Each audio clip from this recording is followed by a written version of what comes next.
Call to order again, Abby? Yes, please. Take it. Once more feeling, I will call to order this meeting of the PRTPO and pass the mic over to Mariana from Washtenaw to welcome everyone. Thank you. Hi, everybody. Boy, it is so great to be over here in this part of the state. It's gorgeous. I come from Kirkland, so it was raining, snowing, hailing when I left town. So now I'm really happy where it's sunny and gorgeous. First of all, I want to thank the Jamestown tribe for hosting this fantastic meeting today. I am here because I am the Rural Transit Assistance Program Manager for Washtenaw Public Transportation. The RTAP, that's what we call it, the RTAP program is funded by Federal Transit Administration funding, 5311 if you really want to know. And in that context of 5311, we are able to give grants to organizations and agencies who need help with technical assistance and training. And this meeting was one of those things when we looked at it. Wendy came to us with an application last year, and it was an instant yes. It was a yes, we want to be here. Yes, we want to support the work that you're doing here. Clearly, this area of our state is mostly rural, except for Kitsap County. Sorry about that. We love you guys though. And it's exciting to see the number of people who've come out to really talk about a human services transportation plan. It's talking about the UPWP. It's really good information, not only information, but it's good work for the people, the communities that are here on the peninsula. So we want to support that. And so we're very excited and thankful to Wendy and for the Jamestown tribe for hosting us. Let's see. Today's meeting is the outcome of this grant, and it's our program that supports rural and tribal projects across the state. We provide scholarships as well as what we call technical assistance, which means an agency such as, let's say, Clallam Transit, who had a project with us, where they needed to bring a trainer into their agency out in Port Angeles, right? Their headquarters in Port Angeles, right? And so we were able to fund that. We also provide scholarships for individuals that are part of agencies and organizations. That includes nonprofits, tribal governments, etc., who need to go to trainings, who need to go to our public transportation conference. A lot of that money goes there. So it's not a ton of money, but it is meaningful money. Let's see. Oh, I have to take notes, I told Wendy. So I am really excited to hear about all the things that are going on here. I'm here both as a listener and a participant. I don't have a background in transportation, for those of you that are like me, some of you are. But I know a lot, and I've been doing this for about 9 years, so I'm really excited. And I also want to take a minute to your community transportation planner for the Peninsula region. That's Laura Loxham. And I did not expect her to be here, and so I'm really happy she's here. She's my cohort in, whatever we do at Washtenaw. So thank you for inviting me and inviting Laura, and on with your meeting.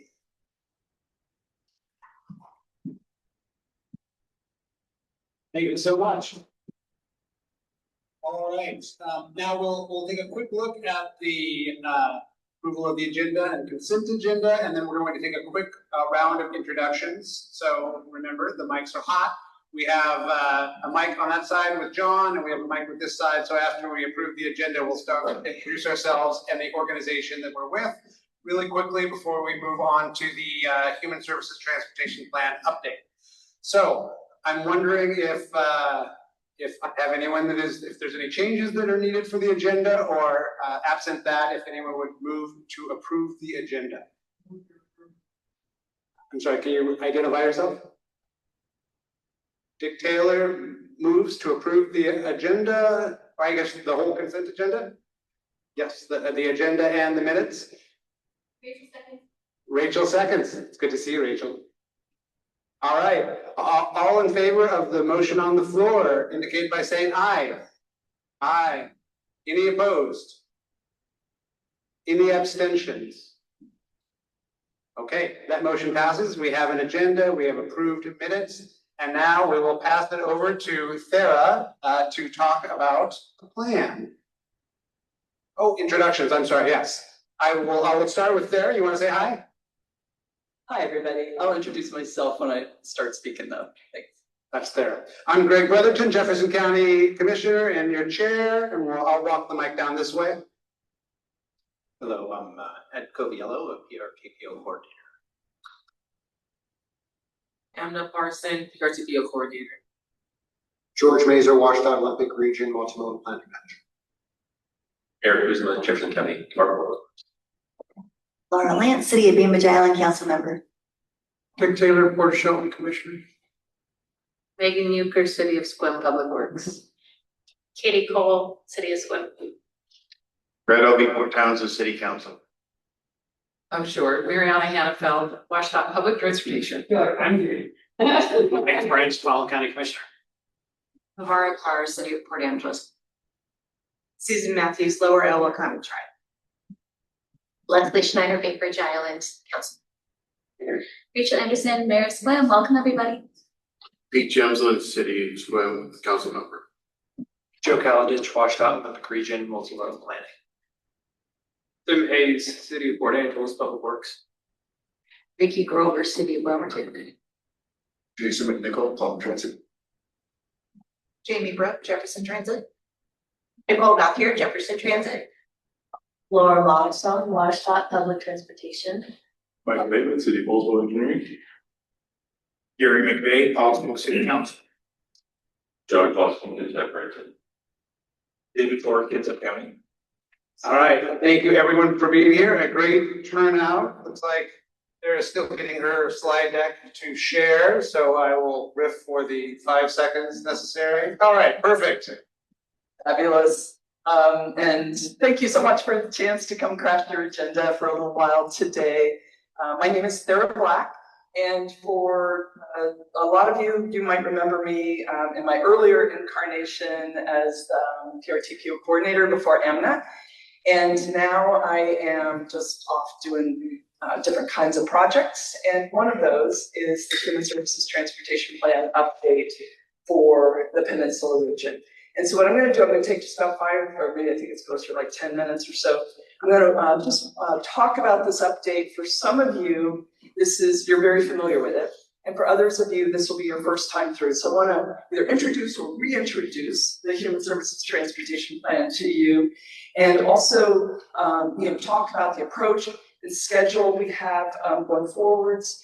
And really clarify, this is an update of the previous plan. So we'll talk a little bit about that, but really we're looking ahead to the plan update and the work that it'll support over the next 4 years. And I'll talk a little bit about the engagement process for that. So the Human Services Transportation Plan is a very specific kind of a planning document. And so I want to talk about that before getting into the details of it. And so human services, when we're talking about human services, we're talking about services for some particularly vulnerable groups in our communities. So we tend to think, in terms of broad categories, people 65 and older, people who have disabilities, people with low income. For these people, in broad general terms, transportation is a real vulnerability for them. It's hard for them to drive because they can't drive at all. Maybe they shouldn't be driving. They can't afford to. And there are a lot of programs in the community that provide services for these population groups. And then human services transportation is about how those people access the services. How do they get there? How are they able to get to the food bank or the healthcare services that they need, or school or job training? And so the Human Services Transportation Plan brings those two concepts together: human services for people in our communities who are most vulnerable, and the transportation to get them to those services. So that's what this plan is about. And those transportation providers, you're going to find, for those of you who have not been through this process before, Some of them are they're very logical, you're gonna be very familiar with them. It's our public transportation agencies, our tribal transportation partners. We'll also expand our thinking to think about entities like the Dungeness line and other kinds of providers. So there's, as well as nonprofits, and we'll talk about that some more, but just if you've never been through this before, you're gonna be sort of pressed to think a little bit more broadly about transportation providers. So what I want to do is just talk real briefly about this process. So we sort of look at it, or I look at it, I should say, in sort of three big primary areas. One is understanding the population that is to be served and their characteristics. And so we'll go back and refresh our understanding from 4 years ago, last did this, as well as update our understanding of the inventory of resources and services to support them. So this would be the kind of services and all that the providers, the transportation providers have. By combining those two things, looking at needs as well as resources available to meet them, we can then better understand what the gaps or the gaps in service or the barriers are that are precluding people from getting there, or that are inhibiting the ability of our transportation partners to deliver those services. So gaps and barriers can come in different shapes and forms. And then through that, we will come up with some strategies that can help fulfill the mobility needs of these populations. And all of this is like all by itself, that has value. There's coordination, information sharing, all of that, but you hit that now. This is also, oops, it didn't pop up there. That's okay. Nope, that's all right. And that right there that's the message that I really wanted to convey, is that this is the prelude to the upcoming consolidated grant program. This is, again, for those of you who have been through this before, this is old hat, but for some of you, this might be new. WSDOT, Washington State Department of Transportation, the Public Transportation Division that Mariana is a part of, they administer what's called the Consolidated Grant Program. You all will be involved later this year in reviewing the projects that applicants from across this region submit through this grant program. And in your process, you will ensure, A, that these projects are consistent with the Human Services Transportation Plan, and B, you will rank them and give them letter grades. And all of that's based off of this plan. So it's a little bit tongue-in-cheek to say the Human Services Transportation Plan is sort of like a call for projects. It's not quite that, but what we will be doing is getting word out and notifying entities, traditional and non-traditional, that there is this funding program and that their projects need to be consistent with the strategies and recommendations put forward in this plan. So the schedule. We tend to do these in pretty compressed timeframes. I'm going to work backwards a little bit. I will be coming to you in October, asking for your approval of a final plan. And that's the date that we need to get your approval on so that we can get the plan to WSDOT by December 1st, which is the deadline for them.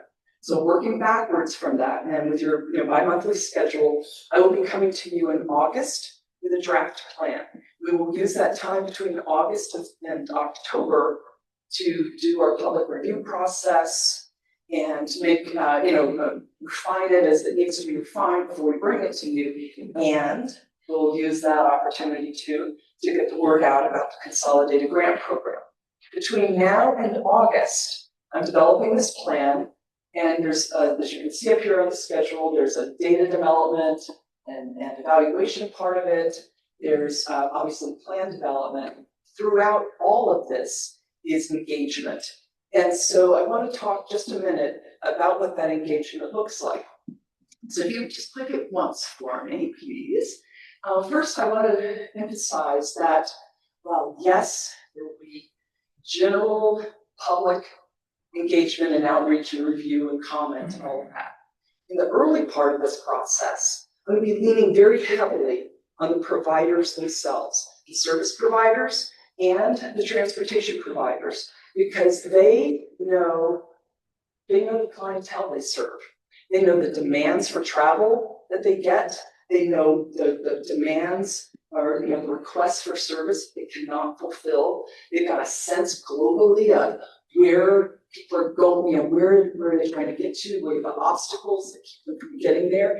And that is one of the things that jumped out at me 4 years ago was how many people need to leave the North Olympic Peninsula or Mason County to access comprehensive healthcare services. And in particular, the North Olympic Peninsula, that's quite a travel, that's quite a trip if you don't drive. And so understanding that from the viewpoint of providers is really, really helpful. This is not a trip plan document for individuals. So we will go back out and vet and validate whatever we think we understand and have found in this with the general public. We're going to start with a lot of input from providers. And then that input is going to be primarily virtual and online. We realize that for a lot of the entities that we want to connect with, they're very, very busy and they have no budget.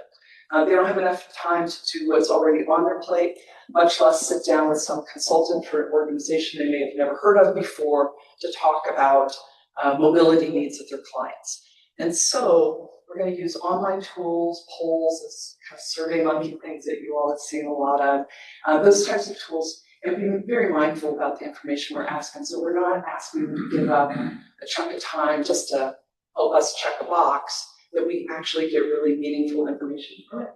So I'm just really, really clear that there's going to be a lot of engagement, but also very mindful of people's time and resources, so we don't waste anybody's time with that.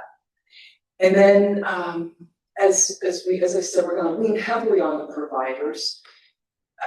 And I had this experience 4 years ago of talking with somebody who was telling me what her mobility needs are, and they were very specific to her, but they didn't really translate to the broader community, which is why it's really important to hear from the people who provide these services. And so transportation providers will be the first group of people, and then that we'll be reaching out to. And here's some examples of the kinds of entities.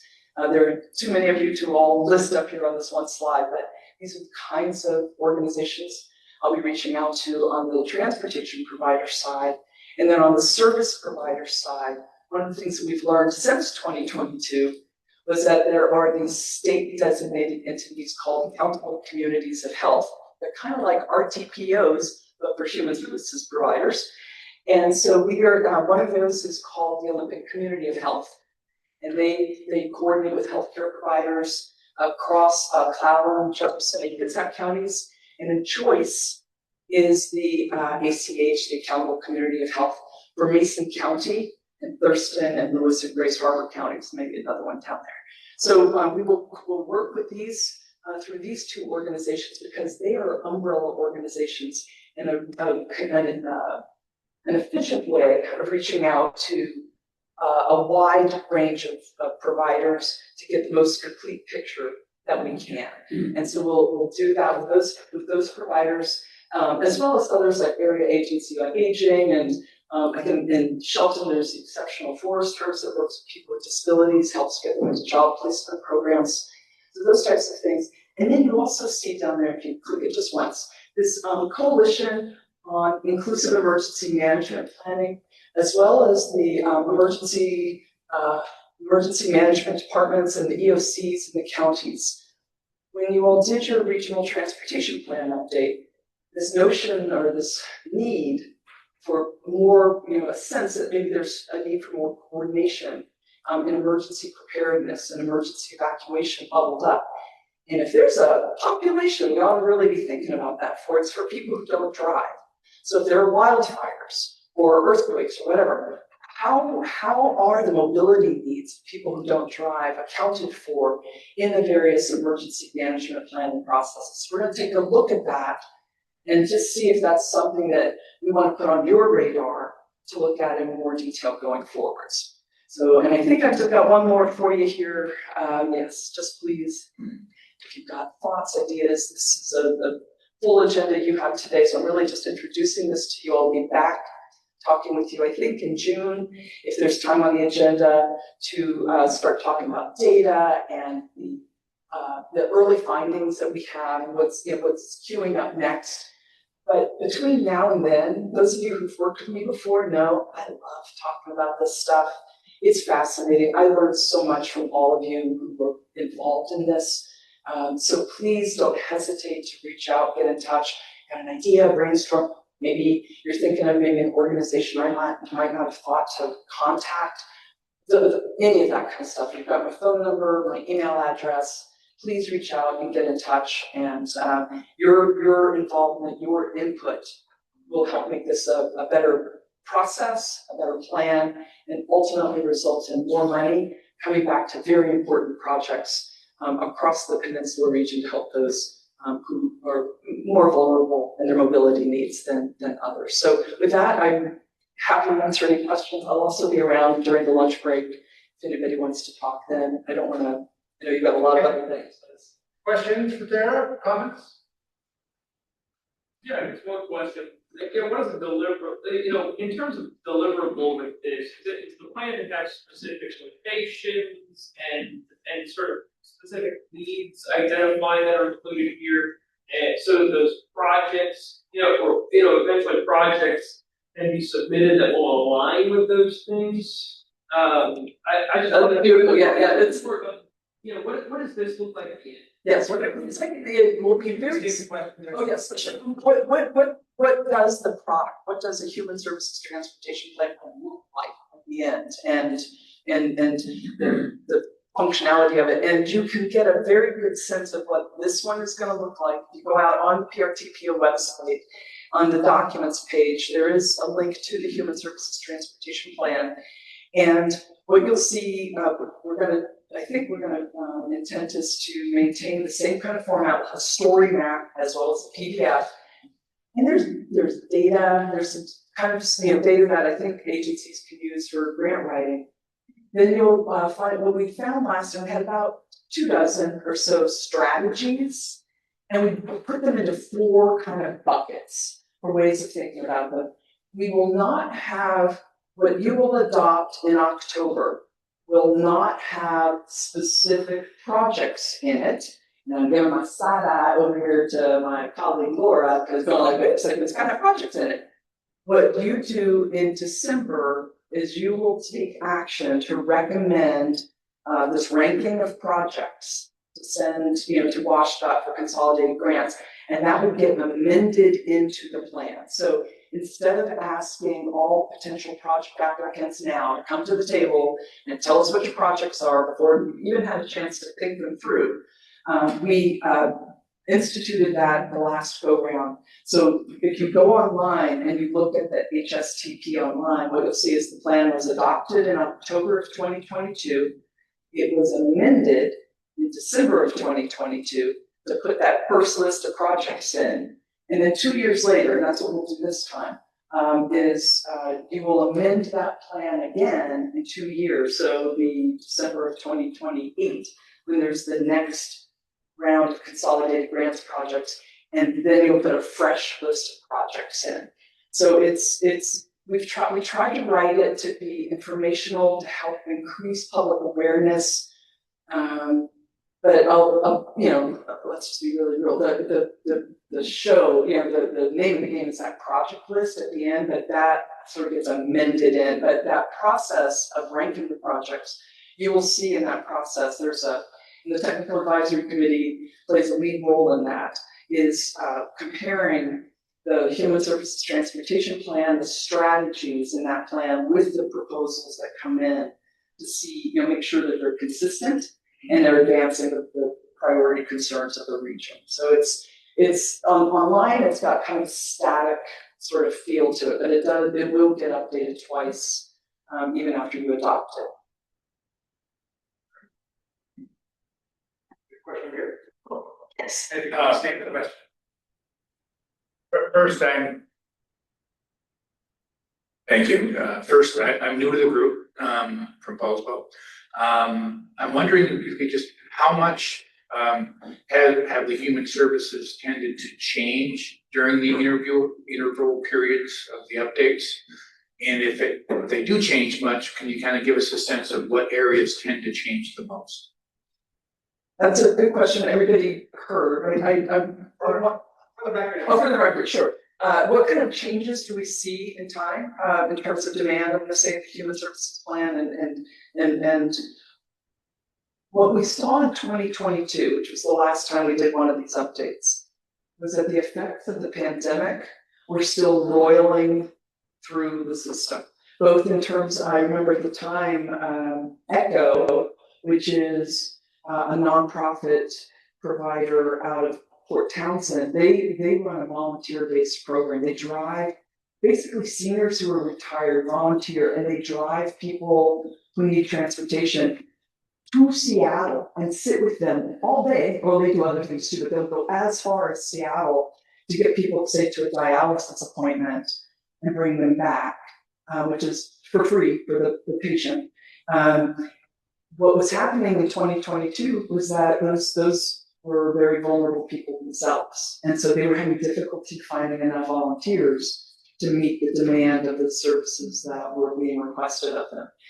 I'm curious this time around, this is part of that update where, again, we're not starting from scratch. We're going to take a look and see if how much has changed from our baseline understanding. So when I come back to talk to you in June, I'll be able to tell you with a bit more specificity of how have things settled out post-pandemic. Do we have a sense of a new normal in some of these regards? I would be surprised if the population characteristics have changed very much just in 4 years. That's might change by a 10th of a percentage point or whatever, but it's most likely what we're going to see are changes in the array of services, mobility services that are available to people, and maybe some shifts in when people are wanting to go different places.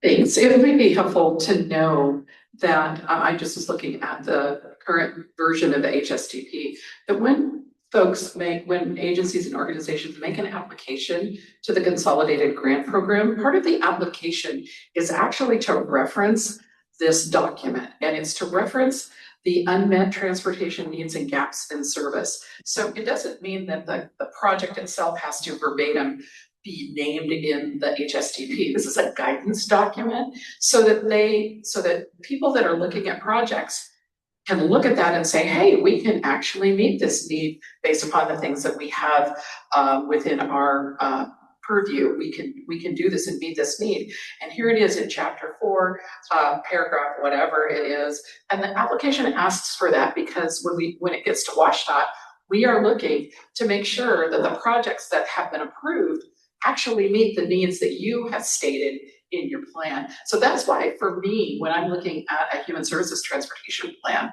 I'm very interested in whether or not there's a match between the project and actually what you've identified through the process that Thera is going through right now in the update. So I think that that's a really important point. It is, and I appreciate your reiterating that, and that's a big part of that engagement with the providers.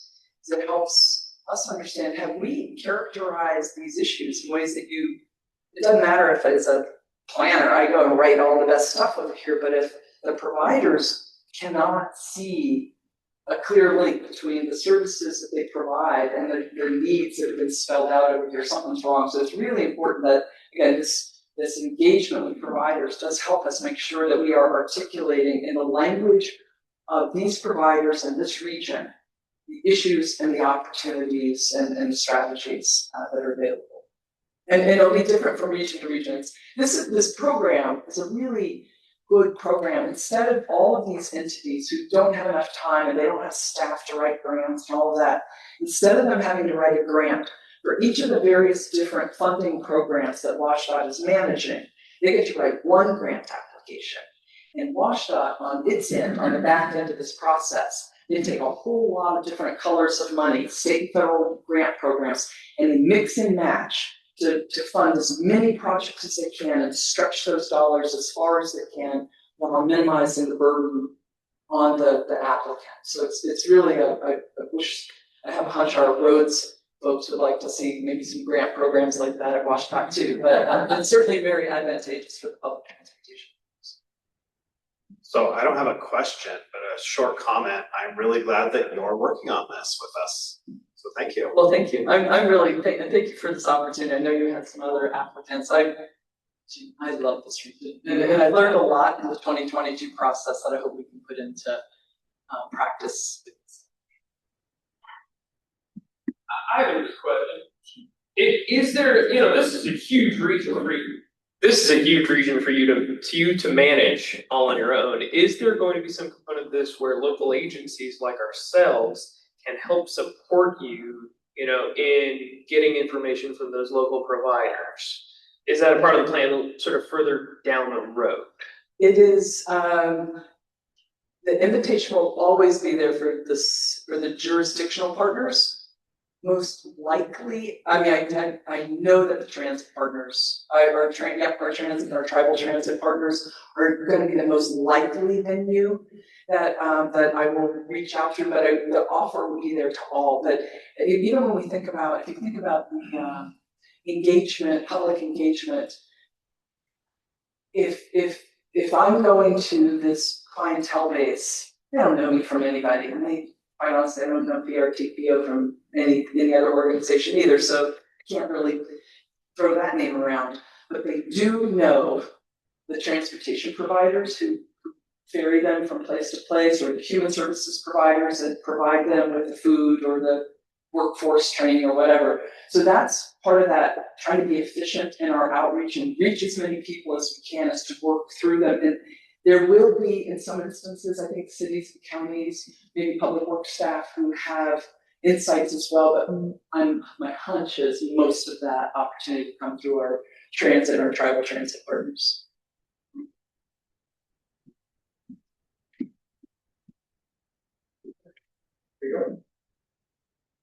One more, just because every time you speak, it just spawns a couple more questions. So thank you so much. I'm just curious about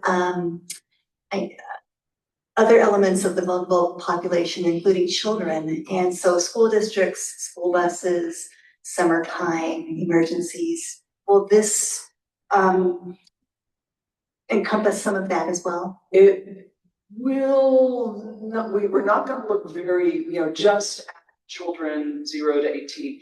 Poverty, families in poverty, living in poverty are going to get picked up in this, as well as children with disabilities. We're not going to try to, by federal law, it's mostly seniors, people with disabilities and poverty, but there's a lot of overlap when you start talking about families, people living, without homes, and then I do know, and I've learned a lot actually from talking with our transit partners here about the role that transit plays in making sure that homeless children get access to school. How that bubbles up in our outreach and in terms of poverty, we will not be concerned with getting the 7-year-old to horseback riding lessons, or it's going to be more about the essential services and making sure that regardless of age, people aren't falling through that crack. Well, thank you very much, and look forward to talking with you again in June and maybe a little bit during the break. All right, thank you so much, Thera. Great update, and no actions were asked for on this item, but please do reach out to Thera at 3ptrans.com and be part of the process. And we'll hear more from that. But we will move on. We're a little behind schedule now, so we'll move on to an amendment on our Unified Planning Work Program. Period. So is that Emna or Ed? Thank you, Chair. The Unified Planning Work Program is basically the budget for the PRTPO. WashDOT Tribal and Regional Planning provides the funding for our organization. And as such, every 2 years, we put together the UPWP to display all the tasks that we're going to work on, both as the elected and appointed officials here and the staff, Amna and I. The UPWP was formally adopted by the Executive Board last June. It's a 2-year document. However, at the 1-year mark, we do a review of the UPWP to see if there's any changes that need to be made. And that kicked off last month, where the tribal and regional planning staff came out to Kitsap Transit, where AMNA and they were, and reviewed the existing UPWP. And they had a couple of recommendations that I think we want to discuss here today. The first recommendation was they were curious about, because the executive board meets every other month, they were curious about whether an e-voting or type of language could be added to the UPWP in case there was, an emergency action item that needed to be taken care of that, in the in-between month, let's say in May, where you all meet again in June. I did some research into that, and one of my concerns as a staff member that I want to share with you is with e-voting, we're required to have public meetings. It has to be open to the public, and they have to have a chance to comment. So I am curious about the board, how you want to approach that recommendation from the WashDOT staff. So that's the first question. And then the second is more of an informational item. At the end of the state fiscal year, the Tribal and Regional Planning Office generally has some money set aside to make available to the rural RTPOs like us to attack some of the unfunded tasks. So in Appendix A of the UPWP, y'all developed a whole list of work that needs to be done in the region that currently doesn't have any funding assigned to it. They'll have about 40,000 statewide available in July. So it's also something to think about which of those tasks you want to look at. The money basically comes quick and fast. It's easy money. It's state money. There's no federal strings attached to it. And so take a look at those unfunded needs in Appendix A. One of the things that came out of our meeting last month was the Americans with Disability Act updated their accessibility guidelines for state and local governments back last April. And one of the things at the staff level is we're curious about how many of our documents are accessible on the website for folks with like vision impairments and other disabilities. And that might be an item that you might want to look at with this additional funding, if we could either hire a professional company to go in and kind of audit our documents that are available for the public and provide the recommendations. So that's just another idea. But at this point, I want to, this is a discussion on an action item. The action item will come at the June meeting, but I just want to bring it up for discussion, Chair. Thank you, Ed. I don't know if folks had a chance to review the document. I think it was a red line document, right? So the additions are in red. Correct. I have one thought just on the e-voting, and then we'll see if anyone else in the room does too. Our usual practice, and I'm not sure how much of this is just our convention versus OPMA, but we usually require a unanimous vote on an e-vote, and then not just as it's mentioned here, talk about it, but ratify it at the next public meeting, so the public does have an opportunity to comment on it. So I guess I would throw that on the table as well as considering unanimous e-vote of the e-board and ratification at the next public meeting. But other thoughts? I don't know if folks had a chance to review it.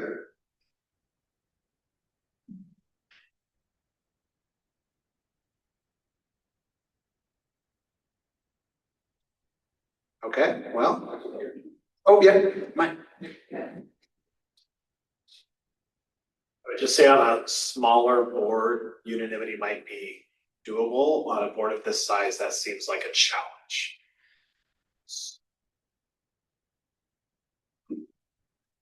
So I guess I'm okay with the red line, which provides the same voting procedures as we normally have. Yep. And I also would say that I struggle to even consider what the emergency might be that we would utilize this. It seems like a very rare thing. Comment over here.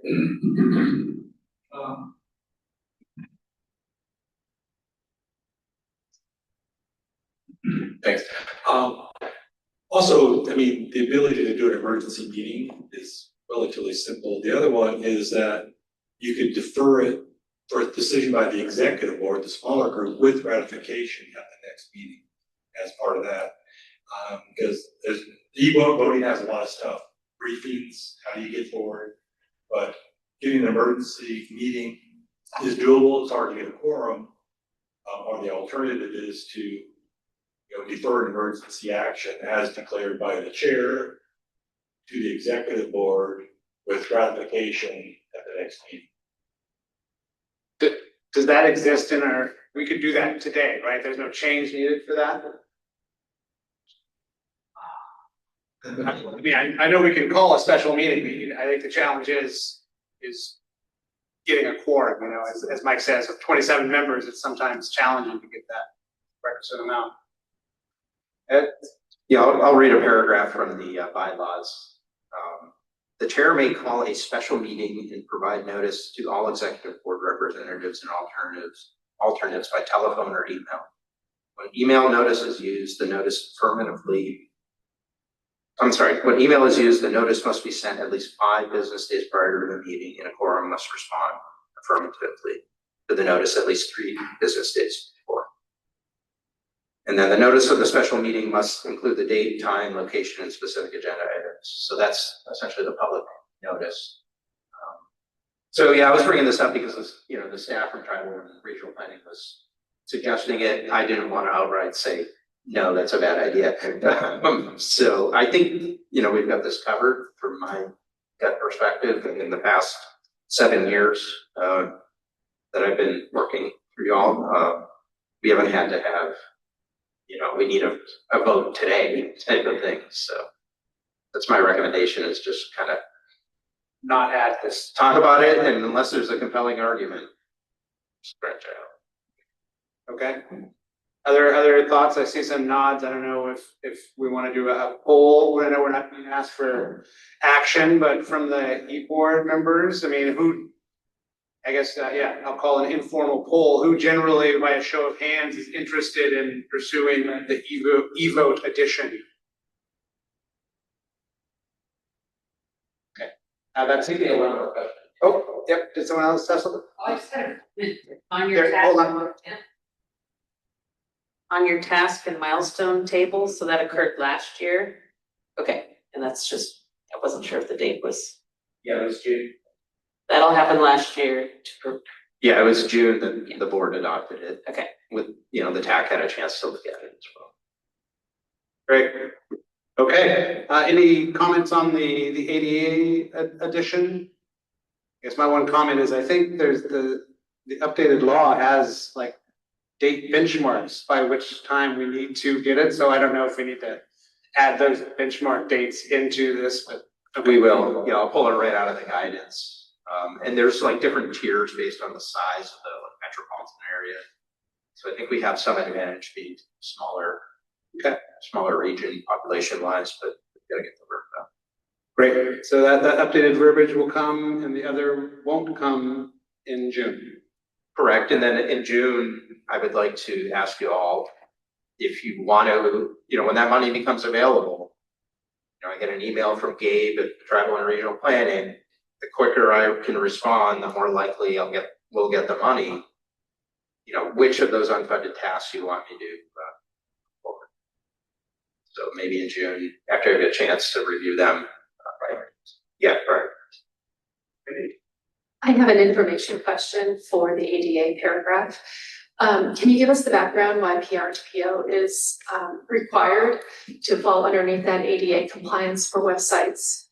I know the tribes are not eligible, that don't fall into that. I mean, it's not a jurisdiction.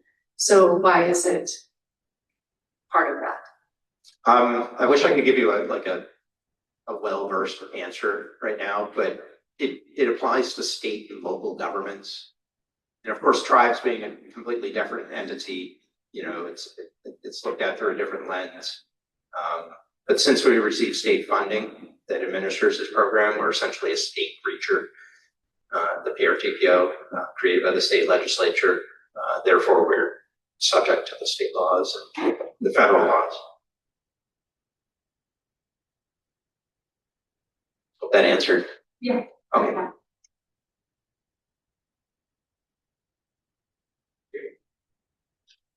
Any other questions or comments on this before we move on? Discussion will happen in June. Correct. Discussion will happen in June and hopefully adoption of any amendments.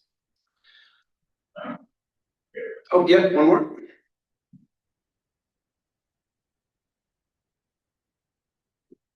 So I noted, under program administration, there's $2,000 per year budgeted for public information and communications. Given the size of the region that we're planning transportation for, is that amount that we found to be sufficient? I'm as new as you are, Gary, but I'll ask staff the question or others.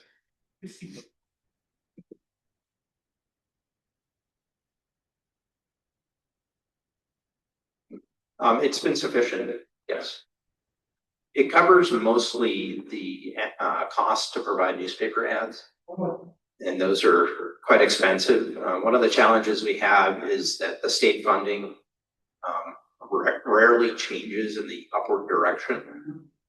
It's often flat, and there's even been decreases in the, it hasn't changed a whole lot since I think like 2005 or so.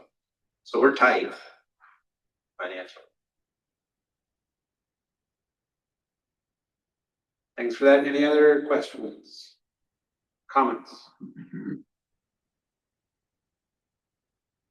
All right.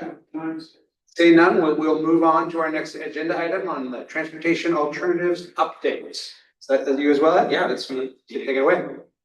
So back in 2024, the PRTPO recommended a handful of projects for the Transportation Alternatives Program. That's a program that funds bicycle and pedestrian infrastructure upgrades, safe routes to school projects, other active transportation projects in the region, such as the Olympic to Discovery Trail.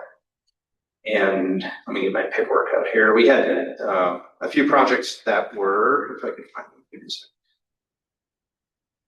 approved. Then go all the way down to page 40. Could be in the last page of your packet.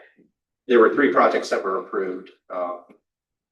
One was for with the city of Port Townsend, another one with the city of Port Angeles, and then another one with the Jefferson County, and then one with Jamestown Scholastic Tribe.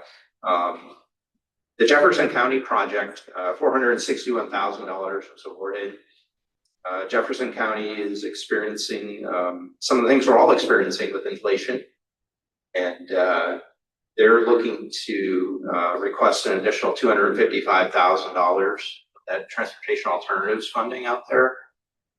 We have about 1.338 million available to spend. So if the board were to authorize staff to work with Jefferson County to work with the state Department of Transportation and local programs to do a request for an additional $255,000, that project could be fully funded. It's the State Route 19 Brody Drive pedestrian and bike improvements project. Just to let you know, the state is always anxious to obligate funding. So going and asking for an additional $255,000, that would probably be a pretty good yes. And before I get to the next project, I'm going to ask Eric from the county if he wants to add anything. You summed it up pretty well, and we're near the finish line, and we're short. It took a while to deliver. Seeing volatility in fuel, we re-estimated it, so it's going to take you across the finish line. It's a great project. It's part of our tri-area and non-motorized plan, and a vital link. So we're hopeful that additional funding. Thank you. And also, if you don't mind, this is going to be another June item for formal approval, because I do want to brief the TAC in May about this request. And the funds could be, if everything goes well after we meet with the state, funds will be obligated by September 11th. Questions on the Jefferson County request?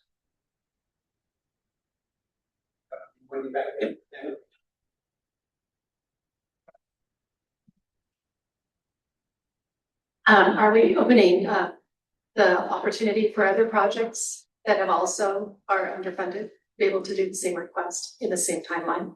Yeah, we can definitely bring that up. Fantastic. Now, keep in mind, every year we get about 360,000. These are federal funds that come from the Federal Highway Administration. So the RTPO region that we're in gets about 350 to 360,000 a year allocated to us.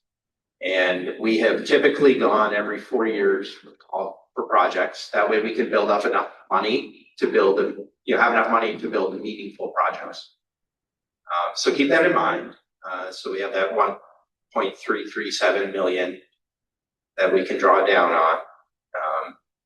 So, as we chip away at that 1.337 million, when 2028 comes around, which is the next call for projects, it might have an effect on that total amount, depending on how much the cost overruns are.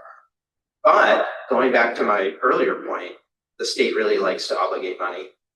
So I welcome projects that need money, and as a staff member, and I think it's something we can talk about at the TAC if you want to bring it forward.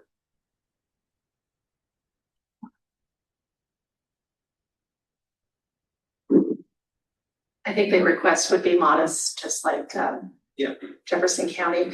I also would like to add to the hopefulness, optimism that with the new Transportation Act, we want that funding to still be there and maybe be set aside be at the same or additional percentage. Yeah, it would be great if we could get more. Yeah. And we'll see what the feds even do. The existing transportation authorization at the federal level expires on September 30th. And we'll see how far the legislative branch gets on that between now and then.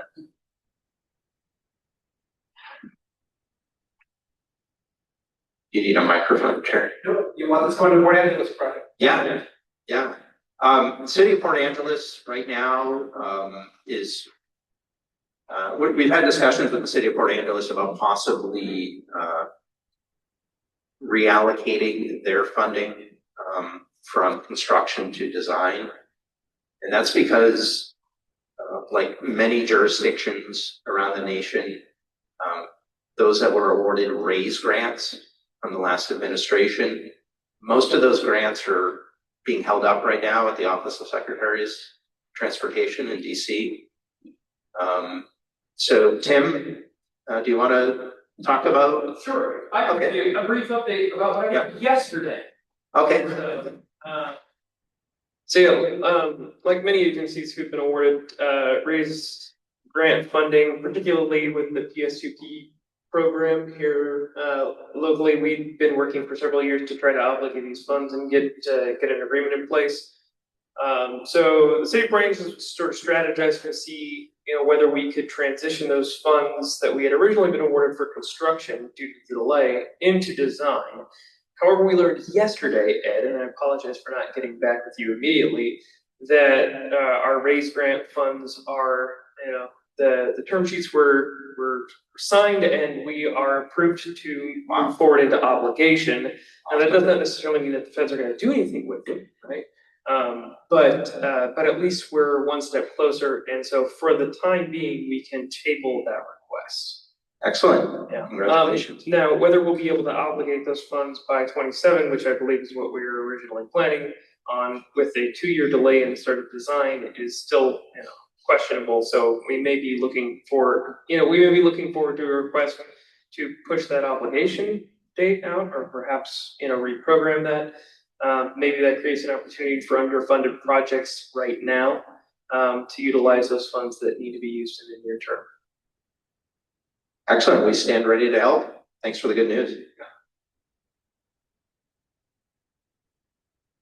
That's all I have with TA. Let's move on to coordinator update. Oh, okay. Amna, do you want to do the coordinator update? Let's give Amna a second, and let's give her a hand. Maybe she's walked around.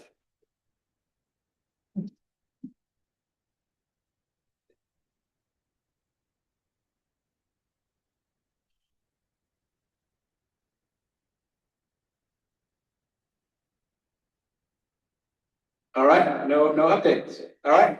moving on, caught up with our schedule. We were a little behind, so thank you for that brief update. All right, now is the time for member updates. So does any members have something that they'd like to, I don't know, follow up on Port Angeles' great news or any other updates that people would like to share with the group? Yep.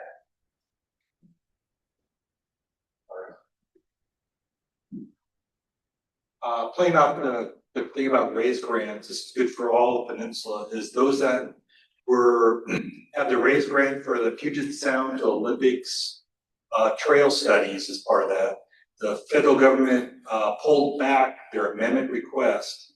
And so the existing obligation agreements that we had with them can now move forward, and the counties and cities and the tribes can now move forward with their obligation and begin their work. I'm sure though a lot of the jurisdictions that have their paperwork in with WashDOT would probably have to redo it totally, because there's always form changes between when you submit it and when it gets approved. But you should be able to start your obligations on your studies. Thank you.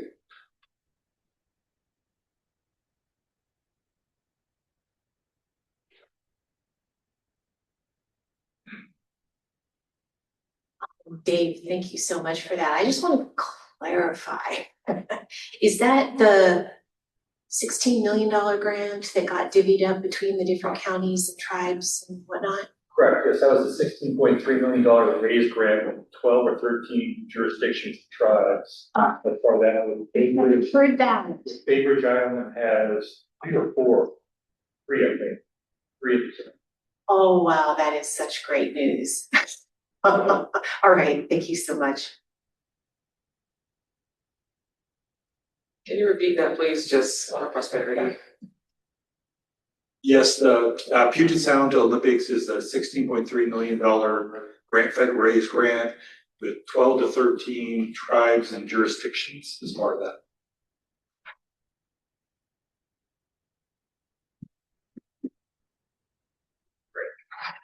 Give him a break.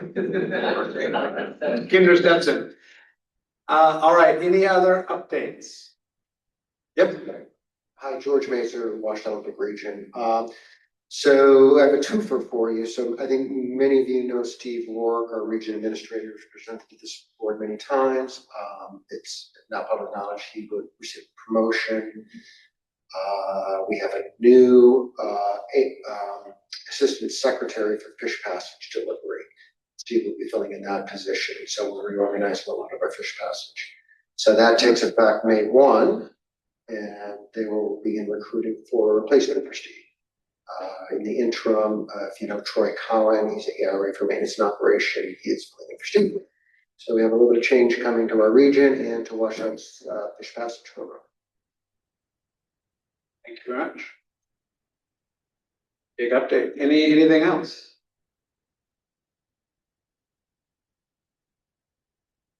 Okay.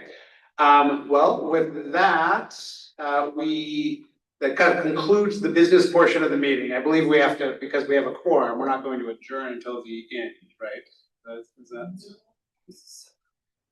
Yeah, we can adjourn now. We can adjourn? Yes. With quorum present? That's a good question. We can adjourn this meeting. The executive board meeting is separate than the retreat, so this is a different business portion, and then we have more. Are we going to reconvene for the retreat? No. Yes. But I mean, are we going to call? We can, you know what, Chair, we can leave it open. Okay. Because we do have a quorum, so I respect the rules here. Mm-hmm. We can stop the recording, though. We don't have to have a recording, but correct. Okay. Yeah, because it's still an open public meeting through the whole thing. So. Okay. Well, this concludes the business portion of the meeting. And as everyone knows, thank you again to the Jamestown Squam Tribe for hosting us today. Let's give a round of applause. And I was hearing raves as we were setting up about how good the lunch was the last time we were here, two years ago, before my time. So we have lunch is going to start a break from 12 to 1. And I guess we can, actually, let's take a 5-minute recess while I set up this icebreaker that I volunteered to do. And I'm not sure if AI and I have really reconciled a good way to create traffic congestion with everyone, but we're going to, with everyone's indulgence, play a little game in a moment. But we'll just take a 5-minute break for everyone to use the restroom, grab some more coffee or water or a snack, and we'll reconvene to mimic traffic patterns in just a bit. Thanks, Greg.